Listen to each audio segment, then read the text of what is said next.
एकदन्ताय विद्महे वक्रतुंडाय धीमहि तन्नो दंती प्रचोदयात्।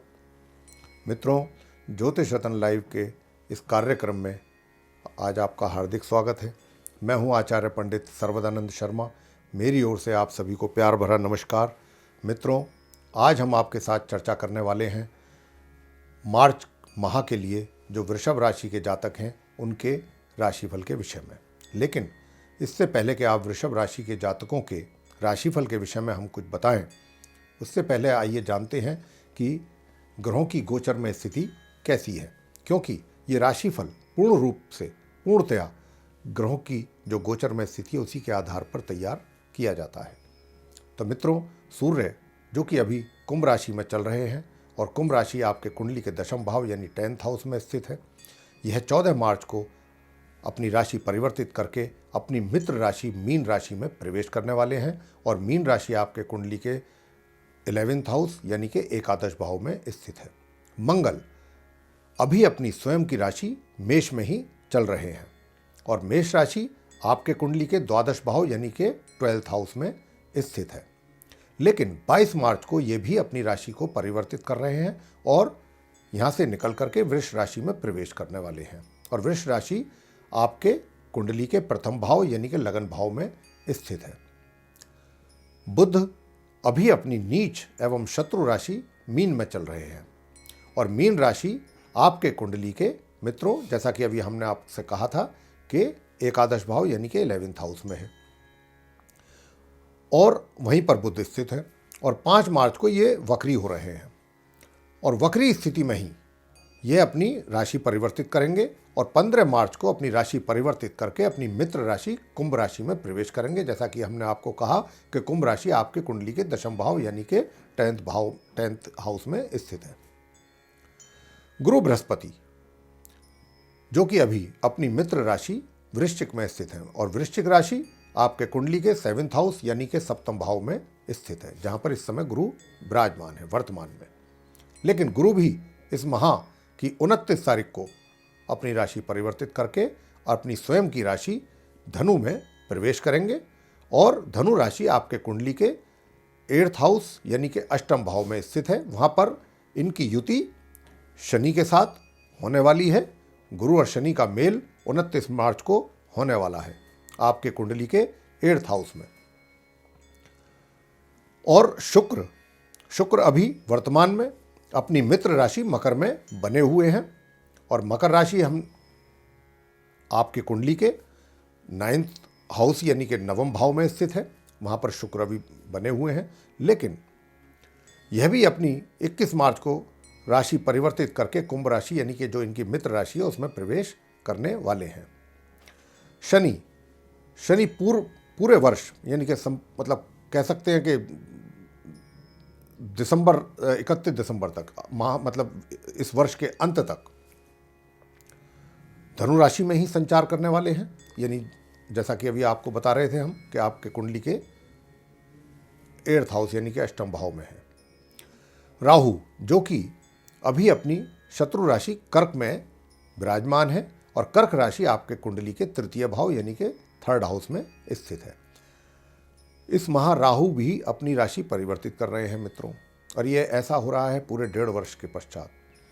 और राहु अपनी राशि परिवर्तित करके अपनी उच्च राशि और अपनी मित्र राशि मिथुन में प्रवेश करेंगे 7 मार्च को और मिथुन राशि आपके कुंडली के 2nd हाउस यानी कि 2य भाव में स्थित है। केतु के विषय में बात कर लेते हैं। केतु भी अपनी राशि चेंज कर रहे हैं 1.5 वर्ष के पश्चात और अभी फिलहाल जैसा कि हमने आपको कहा भी था कि आपकी जो मकर राशि है जो आपके भाग्य भाव में है यानी कि 9th हाउस में है वहीं पर विराजमान है और ये भी अपनी राशि परिवर्तित करके धनु राशि में प्रवेश करेंगे और धनु राशि आपके कुंडली के जैसा कि हम बता रहे थे 8th हाउस यानी कि अष्टम भाव में स्थित है। तो मित्रों, यह तो रहा आपके कुंडली के ग्रह गोचर की स्थिति जिसके आधार पर आपका राशिफल तैयार किया गया है। आगे चर्चा करते हैं आपके राशिफल के विषय में। तो आइए मित्रों, चर्चा करते हैं आपके राशिफल के विषय में इस मार्च माह के लिए। तो सबसे पहले आपके साथ चर्चा करेंगे तो आपके व्यवसाय के विषय में। इस माह आप वृषभ राशि के जो जातक हैं उनको बताना चाहेंगे कि आपके रोजगार एवं व्यवसाय से संबंधित जो ग्रह हैं काफ़ी हद तक आपके अनुकूल दिखाई दे रहे हैं। वैसे अगर आप सरकारी नौकरी के लिए पहले से ही प्रयासरत हैं तो उसमें आपको सफलता प्राप्ति के योग तो नहीं है, दिखाई नहीं दे रहे हैं। लेकिन अगर आप पहले से ही अपने रोजगार में हैं, यानी कि रोजगार कर रहे हैं अपने, चाहे प्राइवेट या फिर सरकारी, तो उसमें आपको कार्य के लिए सराहना अवश्य मिलेगी। आपको अपने जो कार्य आपके द्वारा किए जाएंगे इस माह, उनके लिए आपके कार्यों की प्रशंसा जरूर मिलेगी आपके जो वरिष्ठ अधिकारी हैं उनके द्वारा। और माह के मध्य से और माह के अंत तक आप अपने लिए अगर प्रमोशन पाने के लिए प्रयासरत हैं या प्रयास कर रहे हैं या प्रयास करेंगे तो उसमें आप सफल हो सकते हैं। अगर आप व्यापार से जुड़े हुए हैं मित्रों, तो इस अवधि में आपको अपने व्यापार से संबंधित अच्छे परिणामों की प्राप्ति हो सकती है। आपको अगर अपने व्यवसाय को आगे ले जाना चाहते हैं, उसको अग्रसर करने के लिए कुछ कार्य करना चाहते हैं, तो उसके लिए भी आपको सराहना मिल सकती है और उसके लिए भी आपको पुरस्कार आदि से सम्मानित किया जा सकता है। तो यह तो था मित्रों आपके व्यवसाय के विषय में। आगे चर्चा करते हैं आपकी वित्तीय स्थिति के विषय में कि इस माह मार्च में आपकी वित्तीय स्थिति यानी फिनेंशियल कंडीशन कैसी रहने वाली है। तो बताना चाहेंगे कि इस माह आपको अपने आय में शुरुआती दिनों में तो जरूर कुछ कमी महसूस होगी, मगर माह मध्य से और माह के अंत तक आपकी आय में निश्चित रूप से वृद्धि होने वाली है। लेकिन आपके अपने खर्चे भी काफ़ी हद तक बढ़ सकते हैं, यह भी आपको ध्यान रखना होगा। इसलिए आप अपने खर्चों पर नियंत्रण रखने की पूरी कोशिश करें। इस माह आप अपने लिए या तो कोई नया घर या नया वाहन खरीदने की योजना भी बना सकते हैं, और अगर खरीदना चाहेंगे तो माह के मध्य तक खरीद भी पाएंगे, क्योंकि ग्रहों के अच्छे संकेत इस दिशा में मिल रहे हैं। तो मित्रों, यह था आपकी वित्तीय स्थिति के विषय में। आगे चर्चा करते हैं आपके प्रेम संबंधों के विषय में। तो इस माह आपके जो सितारे हैं प्रेम संबंधों की दिशा में कैसा फल देने के लिए बैठे हुए हैं, अगर आप ये बताएंगे आपको।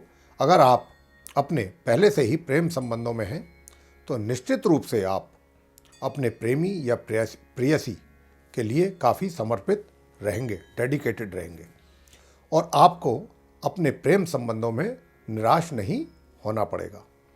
अगर आप विवाह करने की भी योजना बना रहे हैं मित्रों, तो आप ये कार्य माह के उत्तरार्ध में कर सकेंगे और उसमें पूर्ण रूप से सफल हो पाएंगे। और अगर आप विवाहित हैं तो आपके वैवाहिक संबंध भी इस पूरे माह काफ़ी मधुर रहने वाले हैं। तो ये था मित्रों आपके वैवाहिक संबंध और प्रेम संबंधों के विषय में। आगे चर्चा करेंगे कि आपकी संतान को लेकर के यह माह कैसा रहने वाला है। तो इस माह बहुत उत्साहवर्धक परिणामों की उम्मीद तो आपको अपनी संतान से नहीं करनी चाहिए। अगर आप करते हैं तो ग्रहों की स्थिति को देखते हुए तो उनके साथ थोड़ा इनजस्टिस होगा। लेकिन इतना कह सकते हैं कि सामान्यतः परिणाम ठीक ही देखने को मिलेंगे और मिलते रहेंगे। कभी कुछ अच्छे परिणाम या कभी निराशाजनक स्थिति, कुछ ऐसा ही चलता रहने वाला है पूरे महीने। चाहे आपकी संतान शिक्षा प्राप्त कर रही है या फिर रोजगार में है, लेकिन निराशाजनक परिणाम ज़्यादा प्राप्त होने के संकेत नहीं है। लेकिन हाँ, फिर भी आपको थोड़ा सावधान रहने की आवश्यकता है। हम आपको इसके लिए अंत में उपाय बताएंगे कि इनको कैसे सुधार इसमें किया जा सकता है इस स्थिति में। अगर आप उन उपायों को करेंगे तो निश्चित रूप से इस स्थिति में आपको सुधार दिखाई देगा। आगे चर्चा करेंगे मित्रों आपके स्वास्थ्य के विषय में। तो बताना चाहेंगे कि जहाँ तक इस माह आपके स्वास्थ्य का प्रश्न आता है तो कहना चाहेंगे कि इस माह आपके रोग के घर पर अशुभ ग्रहों की दृष्टि होने के कारण स्वास्थ्य में नरमी अवश्य बनी रहेगी, लेकिन आप अपने स्वास्थ्य की नियमित रूप से जांच अवश्य करवाते रहें, वरना आपको अपने स्वास्थ्य को लेकर के परेशानी पैदा हो सकती है। अब इन सारी चीज़ों से, जैसा कि हमने आपको बताया कि ऐसे क्या उपाय किए जाएं कि ताकि आपको इन चीज़ों से छुटकारा मिले और थोड़ा सा आपको आराम मिले।